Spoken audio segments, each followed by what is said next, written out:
Magandang araw mga kaibigan. Alam nyo, may napanood akong YouTube video.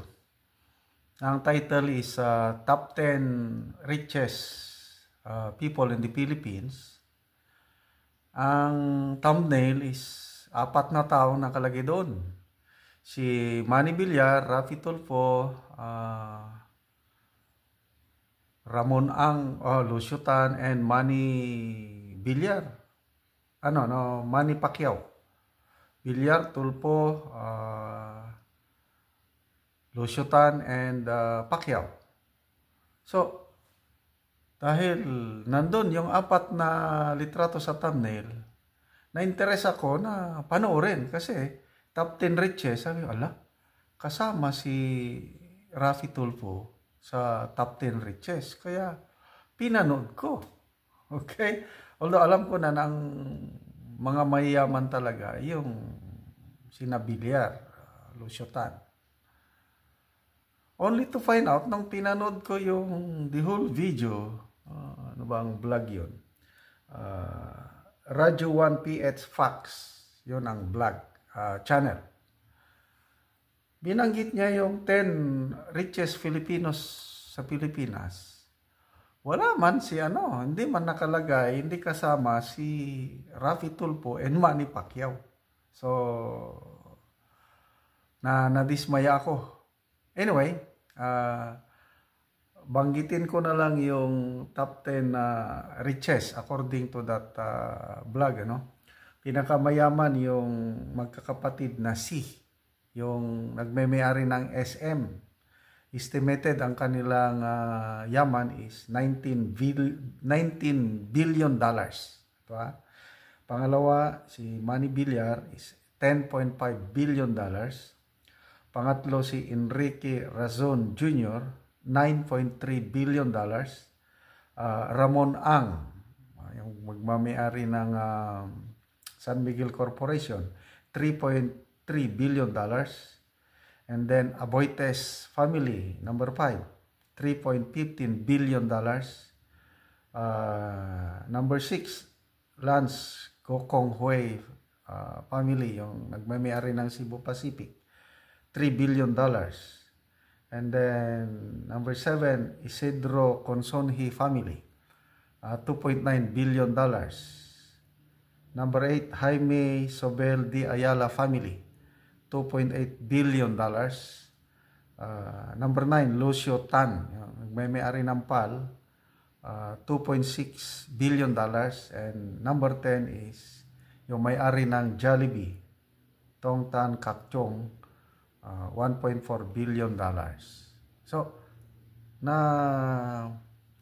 dismaya ako dahil wala man, hindi kasama si Manny Pacquiao and Raffy Tulfo sa top 10 riches. Bakit naisama sila sa thumbnail?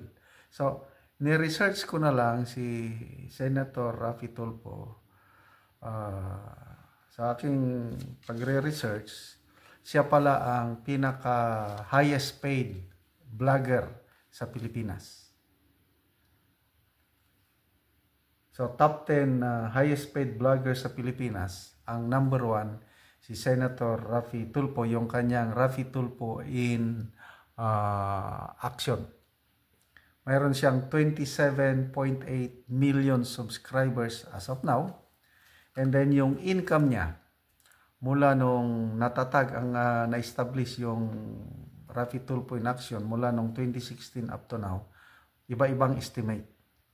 Iba-ibang vlogger na Kaya lang, sa ni-research ko sa Google, ang estimated lang ito, income ng Raffy Tulfo in action mula noong 2016, umaabot na ng $26 million. Dollars yan So, i-convert mo sa peso, 55 pesos per dollar. Ang ginamit ko lang na na yan, 1.4 billion pesos ang income ni Senator Raffy Tulfo sa vlogging. These are all estimates. Anyway, naman yun? Pinagpaguran naman niya yun. Mahirap po ang gumawa ng vlog, mag-research ka, magsalita ka, at may staff ka na susweldohan. So, congratulations. So, Raffy Tulfo in action sa kanilang vlogging journey. Okay? By the way, sino yung ibang richest vloggers? Number 1, Raffy Tulfo.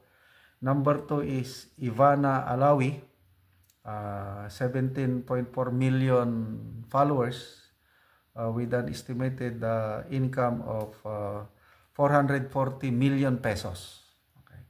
Number 3 si Alex Gonzaga, 13.5 million subscribers, estimated income of 275 million pesos. And the rest, wag ko na lang patagalin sa vloggers. Okay,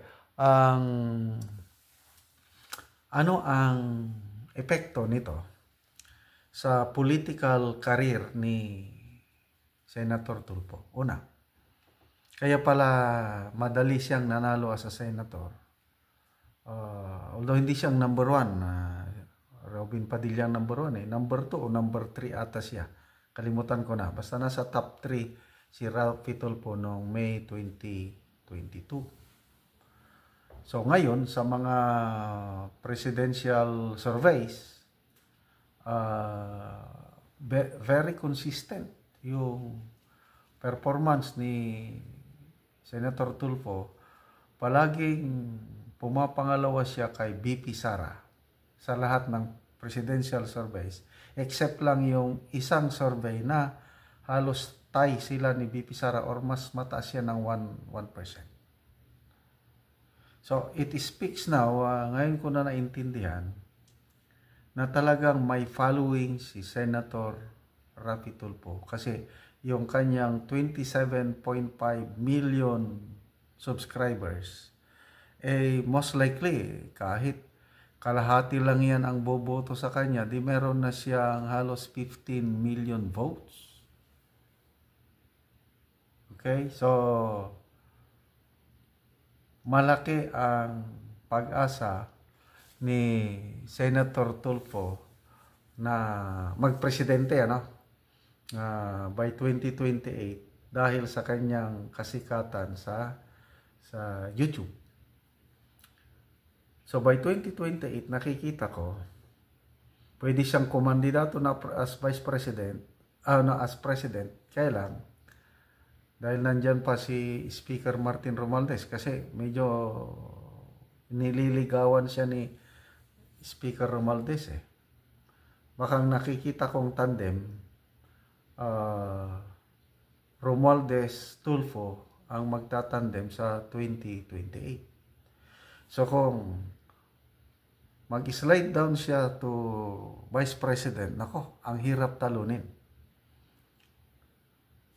Kay VP Sara naman, kung sino man ang maging Vice President niya by 2028, talagang malaking hamon, challenge, paano nila tatalunin si Senator Tulfo sa Vice Presidential race. Wala pa akong nakikita malakas na kandidato na pwedeng itapat kay Senator Tulfo sa Vice Presidential race. Okay? Sino bang mga nangunguna sa Vice Presidential race? Okay. So, ano sa tingin nyo? Saan tatakbo si Senator Tulfo sa 2028? Presidente ba o Vice President? Pag tumakbo naman siya ng presidente at tumakbo rin si Speaker Martin Romualdez, may posibilidad tatakbo rin si Senator Escudero. And then VP Sara, tapos dagdagan mo pa, sigurado maraming dadagdag. Anak ko, yun na yun.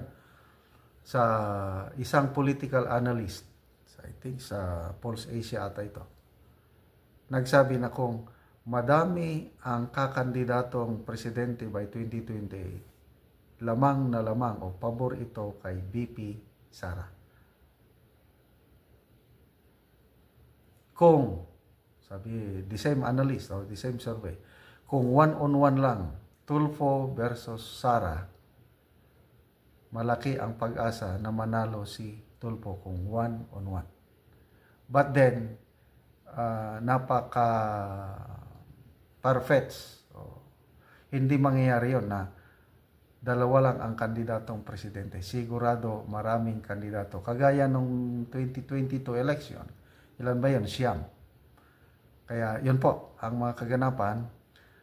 Ulitin ko, Senator Tulfo, pinakamayamang vlogger sa Pilipinas, but hindi siya kasama sa top 10 na pinakamayamang tao sa Pilipinas. As a vlogger lang. And he deserves it dahil although marami silang natutulungan, marami rin ang nagre-reklamo. Kasi ang inuuna, ang reklamo ganito, ang ina-highlight lang sa Rafi Tulfo in Action, yung mga controversial, yung mga kikita ng malaki, yung maraming views. Kung ordinary lang ang problema mo, referral ka lang. Kaya ang daming nagre-reklamo na lumalapit sa RTA kasi hindi sila satisfied sa tulong na ibinibigay ng Rafi Tulfo in Action.